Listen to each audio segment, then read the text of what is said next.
Hai guys, selamat sore. Gua lagi di Kalimantan Tengah di hutan kemasyarakatan Masorayan. Keren banget. Kali ini ruang inspirasi dari para praktisi di Kacamata Ari akan kita jalan-jalan di HKM ini. Ini baru aja diresmiin, baru dapat SK di 2019 dan kita bincang-bincang dengan pendamping dan juga ketua HKM. Dan di sebelah gue nih sekarang ada Bang Fajar yang kebetulan ngedampingin HKM dan baru aja ngedapetin SK-nya dari Kemen KLH. So, Bang Fajar, gimana ceritanya nih? Aku barusan ya nyusur dari sana sampai sini. Wah, keren banget menurut gua. Dan ini nggak jauh, cuman teman-teman ya, ini jarak kita punya dari Pangkalan Bun, Kota Waringin Barat, dari yang dikenal dengan Taman Nasional Tanjung Putingnya, kita hanya 1 jam, sekitar 55 menit sampai 1 jam lah dengan kendaraan roda 4. Kemudian kita lanjut itu masuk ke Kota Waringin Lama, dan kita lanjut dengan boat hanya setengah jam dan fantastik. Sungai, hutan, lihat bekantan tadi keren banget, banyak ekor panjang dan potensial buat juga orang hutan liar. Rangkong tadi kita lihat ya Bang Wajar ya. Dan tentunya masih banyak banget ya di sini. Masih. Nah, gimana ceritanya Bang? Kalau ceritanya sebenarnya inisiatifnya dari kawan-kawan sebenarnya, dari masyarakat Kota Waringin Hilir sebenarnya, Kelurahan Kota Waringin Hilir sebenarnya yang berinisiatif untuk coba melindungi. Kalau menurut cerita kawan-kawan ada 7 danau yang ada di Kecamatan Kota Waringin Lama. Hanya tinggal Danau Masorayan ini, kawasan Masorayan yang memang belum terkepung oleh perkebunan kelapa sawit. Dari 7. Dari 7. Dan ini yang tersisa. Masih yang tersisa ini. Selainnya tuh udah terbuka untuk perkebunan kelapa sawit. Nah, dari inisiatif itu sebenarnya yang muncul dari kawan-kawan untuk mencoba melindungi, karena sebagian besar anggota kelompok yang ada di, kalau kita disebutnya kelompok tani hutan karya, komunitas karya Masorayan. Oke. Nah, itu sebagian besar dulu sebenarnya juga ex para penebang liar, kemudian juga sebagian besar keren tuh ceritanya. nelayan juga. Nah, dari situ inisiatif coba kita berkomunikasi, berdiskusi sejak tahun 2017, sebenarnya 2017. Kemudian kita mencoba mencari pola-pola apa sih yang bisa kita pakai untuk coba melindungi kawasan Danau Masorayan. Ketemulah itu dengan kawan-kawan KPHP Kota Waringin Barat, beberapa kawan-kawan mitra juga. Ayo dorong ini untuk coba dijadiin sebagai perhutanan sosial. Asik. Dengan model hutan kemasyarakatan. Proses berjalan, kemudian di tahun 2019 di bulan Maret kita mendapatkan izin dari Kementerian untuk pengelolaan kawasan HKM Masorayan seluas 3.006 hektar. Wow, 3.006 hektar. 6 hektar. Wow, luas banget, friends. 3.006 hektar, dan kawan-kawan mencoba memproteksi atau melindungi kawasan ini juga karena selain kawasan penting juga sebagai habitat si orang hutan, yang paling penting juga sebenarnya sungainya, air, potensi perairan, karena sebagian besar juga masyarakat mengambil potensi perikanan sebenarnya di kawasan ini. Belum tadi juga kalau kita lihat rangkong ada 3 terbang beriringan. Dan berdasarkan survei kawan-kawan juga di bulan lalu itu, di sisi barat kita sudah bisa menemukan, mengidentifikasi ada sekitar 55 jenis. 55 jenis burung. Dan yang menarik adalah yang ada burung-burung yang spesial. Yang spesial bangau Stormstock ada ya? Wah, itu dicari orang tuh, dicari birders tuh, bisa 1-2 kita bisa ketemu. Saya yakin pasti akan lebih, karena potensi habitat dan sumber pakan juga kita lihat masih ada. Cukup ada. Artinya kan ini kawasan masih cukup baik, walaupun masih juga mendapatkan tantangan ya sebenarnya, terutama kebakaran lahan lah yang paling kenceng. Biasanya kering di bulan-bulan apa tuh Bang? Sebenarnya di Fajar? bulan-bulan Juni sampai dengan Agustus itu juga kondisi-kondisi rawan ketika Biasanya harus kemarau. kita perhatikan Iya, waspada di situ ya. apalagi aksesnya kan dari tepi jalan tadi dari Pangkalan Bun ke Kota Waringin Lama itu juga tepi jalan itu tepat ke kawasan. Ini juga ancaman kebakaran cukup tinggi. Terakhir kemarin 2019. Nah, tetapi kan kalau melihat kondisi inisiatif kawan-kawan yang sudah bersemangat ingin melindungi juga tidak hanya sekedar melindungi sebenarnya, tapi bisa dapat manfaat dari upaya-upaya perlindungan ini. Nah, salah satunya adalah kawan-kawan ingin mendorong gimana caranya jasa lingkungannya bisa muncul dan dapat Asik. benefit sebenarnya dari kegiatannya. Nah, ini dimulai di awal sejak dapat izin kegiatan-kegiatan yang terkait dengan ekowisata sebenarnya, karena kita punya potensi satwa, punya potensi perikanan, kita punya potensi masyarakat juga, livelihoodnya juga dapat, tapi terkendala COVID sebenarnya. Begitu COVID, ya. dapat idenya mau jalanin desain COVID pariwisata, mulai. COVID masuk. Iya. Oke. Jadi Jadi stuck lah, rehat 2 tahun. 2 tahun. Jadi Dan makanya kelihatan ini Tidak. tahun berapa ini? ini 2018. 2018. sudah terbangun. Ini program dari Dinas PUPR Kota Waringin Barat Kerjasama dengan kita juga. Kota Waringin. Iya. Dan Kabupaten. beberapa infrastruktur juga sudah ada. Kita punya beberapa gazebo, gerbang juga, dan memang belum terkoneksi ya sebenarnya, karena memang terkendala penghematan anggaran dan lain-lain. Pemerintah juga tidak bisa untuk. Artinya sudah ada perhatian pemerintah buat bantu kelompok ya? Sudah.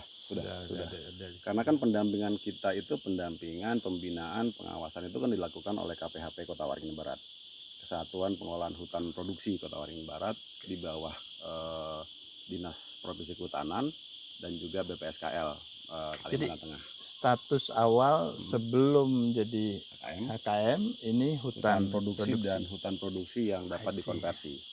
Okay. Jadi ada dua status. Makanya kita berinisiatif untuk mendorong ini menjadi perhutanan sosial.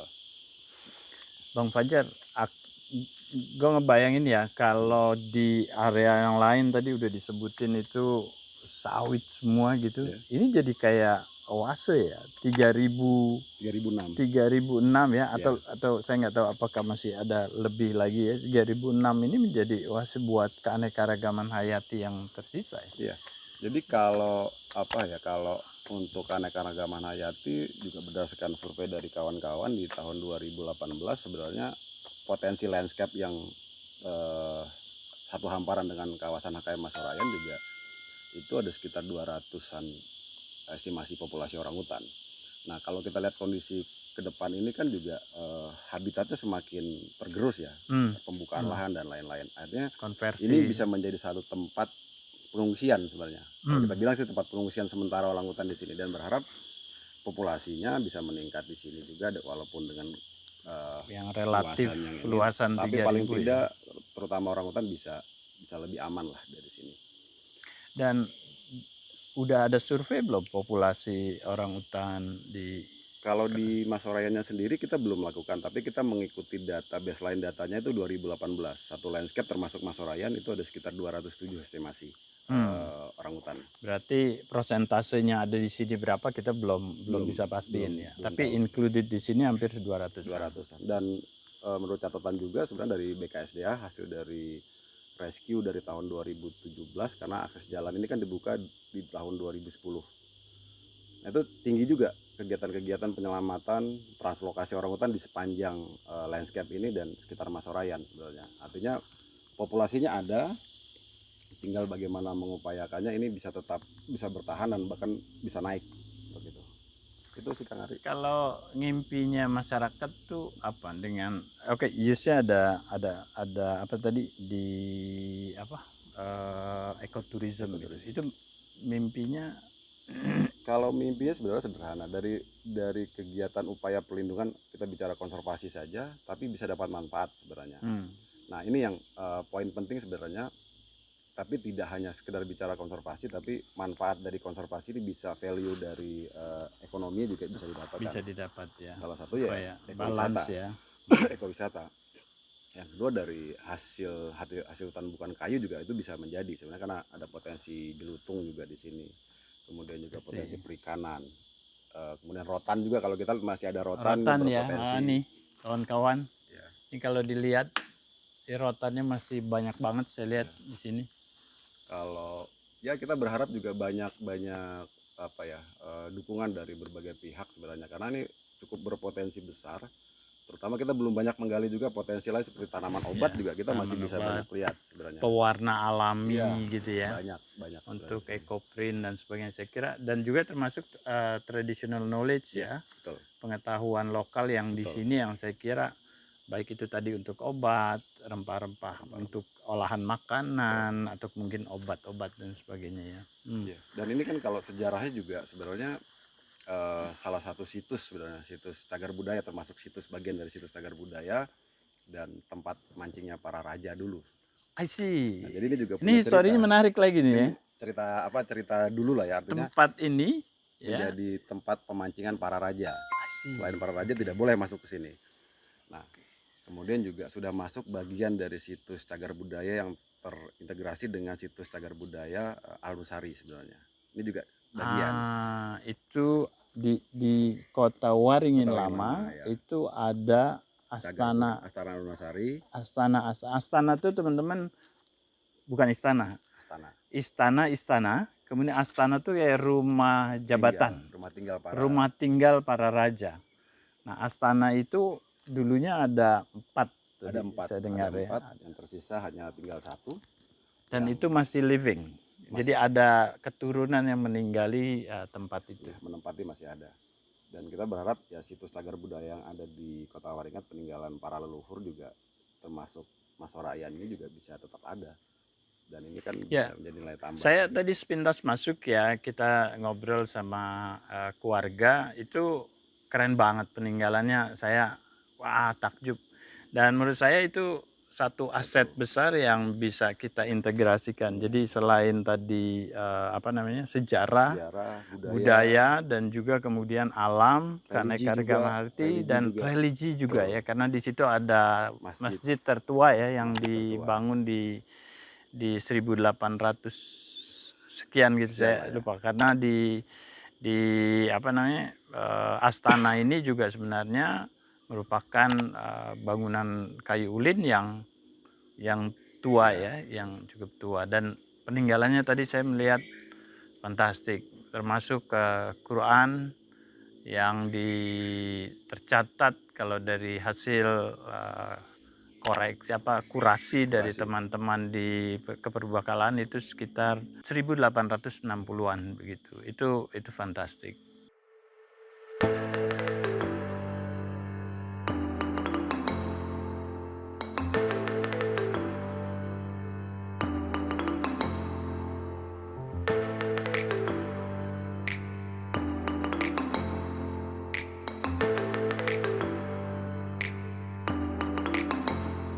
Tapi ya saya lebih tertarik lagi Bang Fajar, itu kawan-kawan nih. Nah itu ada Pak Kus tuh. Pak Kusnadi, wah ini ketua. Pas ketua. Pak Kusnadi bisa gabung nggak Pak Kusnadi? Teman-teman, ini Pak Kusnadi dari ketua HKM Kelompok Tani Hutan di Masorayan. So ceritain dong. Ini teman-teman Kacamata Ari ini praktisi semua nih. Komunitas Karya Masorayan itu berdiri tahun 2017. Tapi sebenarnya awal ide itu di tahun 2015. Jadi ketika itu ada kebakaran besar, di situ mulailah muncul ide, artinya mau mempertahankan hutan. Dan saya dulu memang pembalak hutan nomor 1 Pak. Di sore ini hampir ya. Nomor 1 guys, pembalak hutan. Ini pengakuan nih. Ini pencatatan di Kacamata Ari, keren banget pengakuan. Kenapa berani nyebut nomor 1? Ya memang rajanya Pak dulu. Raja kayu ya. Raja kayu. Terus, jadi setiap hari dulu kerjanya kayu terus. Kerja kayu terus. Dan itu nebangnya langsung, tebang kirim digesek, juga, gesek, dibikin segala macam lah. Papan, balok segala macam. Berapa tahun tuh ngerjain begitu? Itu dimulai 2013 2003. Ya 2003. Oh, lama. Oh 93. 93. 93 terakhir 2010 Berhentinya tuh. berhentinya. Kenapa berhenti? Kan asik duit. Habis hutannya Pak. Habis kalau kita kerjakan. Jadi Habis. pelajaran itu hutannya. terjadinya setelah ada masuk sawit segala macam itu. Hmm. Karena di Kota Waringin ini kan dulu sebenarnya hutannya luas sekali Pak. Oke. Tapi setelah sawit masuk habis. Disitulah kita mulai Dikonversi belajar, ke sana. Setelah itu udah nggak bisa nebang lagi ceritanya. Kayunya nggak ada. Kayunya udah nggak ada, ganti sawit. Sawit. Kemudian sadar, kemudian sekarang mau melakukan, ini kan kegiatan terbalik ya, kegiatan konservasi. Nah, apa yang tergerak dari Pak? Sebetulnya Dulu panggilan kan- Pak Ujang kita. Ya, dulu tuh Pak Ujang. jadi begini Pak. Sekarang ini kan kita hidup di Kalimantan. Kalimantan itu gudangnya hutan lah istilahnya Ya, kan. ya. Nah, tapi anak-anak sekarang itu sudah tidak mengenal kayu. Di situ yang membuat kita Sedih juga ya. Iya. Ada merasa salah nggak? Banyak Pak merasa salahnya. Salah hutan habis. Habis. Tapi kalau ngelihat kayak di sini, ini kan asik banget ya Pak Ujang ya. Ini menurut saya juga, saya tadi masuk walaupun ini hanya berapa ratus meter ya kita jalan, tapi asik ya dengar suara burung, dengan suara. Pak Ujang sadar ya bahwa ada orang loh mau lihat dengar burung ini terus keker-keker lihat burung, dia mau bayar. Mau dia bayar. Jadi nggak perlu ditebang juga tuh hutan kan ya. Iya, Sebetulnya dulu nggak kepikir tuh. Nggak kepikiran dulu Pak, nggak kepikiran. Dan saya juga dulu nggak mengerti aturan.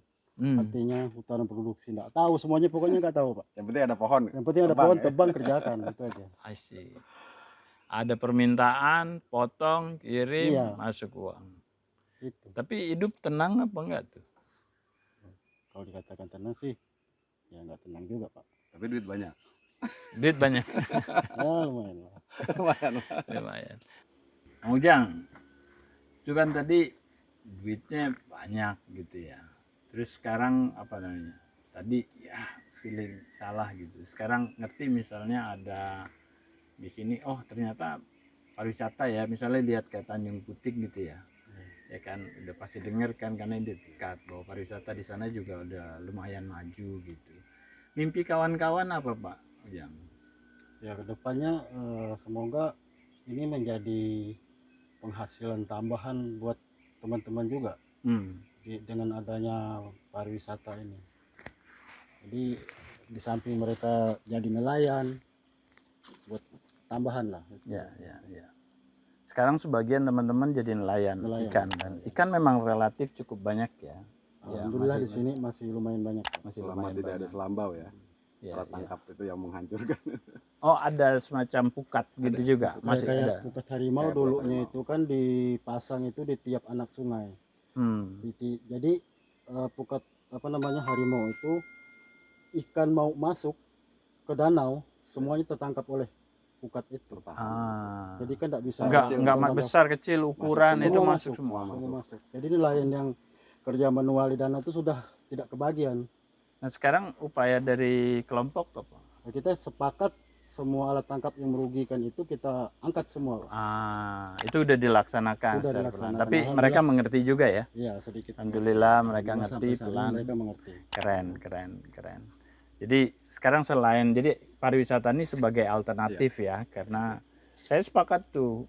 Jadi sebagai tambahan, karena pariwisata itu memang ada masih pengaruh dari luar. Nah pengaruh luar itu Pak Ujang kan, satu kayak COVID nih misalnya.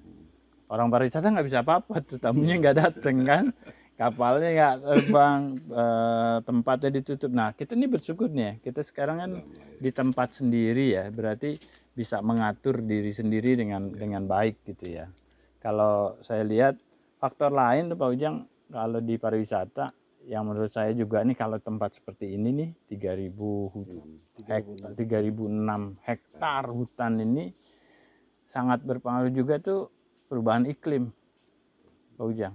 Perubahan iklim tuh kan yang cuacanya nggak nentu, buahnya jadi kurang gitu karena cuacanya nggak jelas gitu, itu mempengaruhi juga pakan satwa dan sebagainya. Jadi itu ke depan perlu diperhatiin juga. Tapi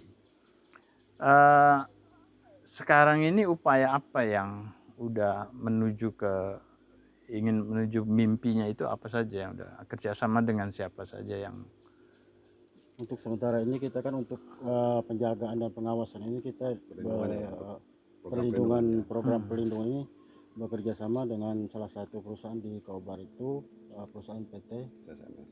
SSMS itu. Nah, itu bentuk penjagaan perlindungan hutan. mereka kasih fasilitas Iya, gitu ya kasih untuk fasilitas. kita patroli Patroli. kawasan. Kalau dulu kan patrolinya Pak kita sendiri ngambil ngecok kantong sendiri itu berangkat kebakaran kita harus ngumpulin uang sama teman-teman itu. Keren. Alhamdulillahnya saat ini kan Sekarang ada bantuan, Mitra kerja. ada mitra kerja, dan itu bentuk CSR ya Bang Fajar ya. Kalau ini sih bukan bentuk CSR tapi ada program yang RACP itu kan. Oh, RACP oke. mereka bentuknya. Betul ya. Memang itu ada bagian dari kepedulian untuk ke lingkungan juga ya. Terus juga ada donor nih ya, sedikit masuk. Dan ini baru untuk perencanaan kepariwisataan Ada juga tiga salah satu. sebenarnya untuk restorasi, kemudian monitoring keanekaragaman hayati, dan yang ketiga itu penguatan di kegiatan ekowisatanya. Masih. Karena kita juga PR ini kan kawan-kawan baru nih bekerja di sektor pariwisata. Jadi butuh juga pengetahuan, keterampilan terkait dengan kepariwisataan juga, ini yang perlu kita dorong juga. Siap. Itu yang penting. Jadi masih banyak PR, Pak Masih Ujang. banyak PR. kalau saya PR-nya yang penting hutan ini terjaga aja. Nah, keren. Tepuk tangan dulu dong teman-teman. Keren. Tapi saya juga sepanjang jalan loh Pak Ujang. Tadi menarik juga di rumah nelayan tuh bilang di situ tidak boleh apa tadi yang Pukata Limau namanya apa di sini itu apa jejaring selambau itu ditulis lucu teman-teman. So teman-teman stay tune di Kacamata Ari. Kita bawa cerita inspirasi dari Mas Sorayan, tentunya nanti dengan perjalanan kita tadi yang kita gambarin, dan nanti kita akan stay tune buat monitoring nih Bang Fajar, ya Bang Ujang ya. Siap. Jadi kalau kapan lagi kita lihat perkembangannya sampai di mana nih gitu. Saya pengen banget karena ini cerita yang sangat menginspirasi, di mana seorang Ujang dan kawan-kawannya yang notabene adalah penebang-penebang hutan, dan mereka sadar ya sekarang saya bilangnya mengembalikan bentuk kesalahannya dalam sebagai pelestari hutan, dan tentunya pemanfaatan melalui ekowisata itu menjadi salah satu bentuk untuk keberlanjutan mereka berusaha di situ. Keren. Mau ada salam buat teman-teman di Kacamata Ari? Mas Sore itu mengucapkan terima kasih banyak kepada semua pihak tentunya dalam mendukung upaya pelestarian hutan di masuk ke LHK, perusahaan yang membantu, pemerintah daerah, kawan-kawan mitra kayak Bang Ari, mitra. Kalau Indekon ini ya Bang Fajar ini membantu menyambungkan kan? Menyambungkan, kita link hubungan itu network, that's very important. So nanti someday saya kira pentingnya buat bawa teman-teman TO ke sini sampai kita sedikit rapiin lagi. Nanti bawa teman-teman TO, setup produknya, dan saya yakin sebetulnya Bang Fajar, Bang Ujang, kalau kacamata saya melihatnya ini harus kelas yang baik dan ditata betul. Jadi mulai kita mau masuk ke kapal itu semua harus diatur, ada briefing site, masuk ke sini orang harus sangat nyaman, akomodasinya juga nyaman gitu ya, dan suasananya keren banget guys. Nanti lihat di movie liputannya, sungainya excellence, suasananya bagus banget, dan kondisi hutan seperti saat ini, Sikada Tonggeret di sore hari ini mengantar kita untuk mengakhiri Kacamata Ari. Thank you banget. Sama-sama. Bang Fajar. Semoga sukses buat teman-teman HKM Mas Sorayan. Ada tagline-nya Kang kalau kita. Tagline-nya apa? Merawat warisan leluhur, menjaga kelestarian alam. Merawat warisan leluhur, menjaga kelestarian alam. Thank you.